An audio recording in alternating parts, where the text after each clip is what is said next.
En fait, moi, les hommes forts, je suis contre la notion d'homme fort pur. Ce que j'aime d'un joueur qui a du caractère, c'est un joueur qui a une présence physique, qui est capable de déranger l'adversaire, mais qui est aussi capable de suivre le rythme avec un trio de premier plan. Également, un joueur qui est capable de démontrer du leadership. Alors, dans mes critères, c'est sûr que ça a pris beaucoup d'importance. Pour moi, un gars comme Lucic est devant Backes parce qu'il est plus jeune. Et donc, il va opérer son leadership pendant une plus longue période de temps. Donc, moi, si j'ai à choisir un joueur actuellement, même si j'adore Backes, je suis obligé d'aller avec Lucic. C'est un joueur qui incarne vraiment la personnalité de son équipe. Donc, je pense que l'équipe des Bruins est façonné autour de joueurs comme lui. Et ça, ça donne une valeur ajoutée à un gars qui amène cette dimension-là.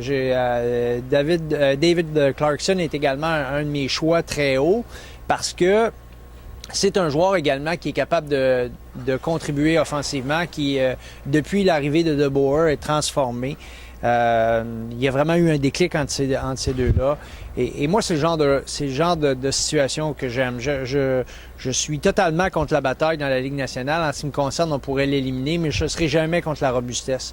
Je pense sincèrement que les critères doivent considérer ces aspects-là. Le talent de hockeyeur, le meilleur marchandage, si on veut, et surtout l'élément de leadership, que ce joueur-là ne soit pas un joueur influent seulement parce qu'il est capable de laisser tomber les gants. Il faut que ce soit un contributeur significatif en attaque. Et les joueurs que j'ai mentionnés, je pense, sont ça. À quel point tu as passé près de mettre un gars comme Brandon Cross dans ton top 10? Bien, pour moi, c'est pas assez un contributeur offensif. C'est un joueur, je pense que c'est un joueur qui a un rôle important au sein du Canadien de Montréal. Il a vraiment amené quelque chose de tangible. Maintenant, est-ce que c'est un joueur qui peut aspirer à avoir le même impact qu'un Clarkson, par exemple? Jamais. Il se passait un bon joueur de hockey. D'ailleurs, on le voit dans les matchs avec les jeunes du Canadien, avec Gallagher et avec Galchenyuk, c'est très difficile pour lui de suivre le rythme. Souvent, il est surpris par une passe savante.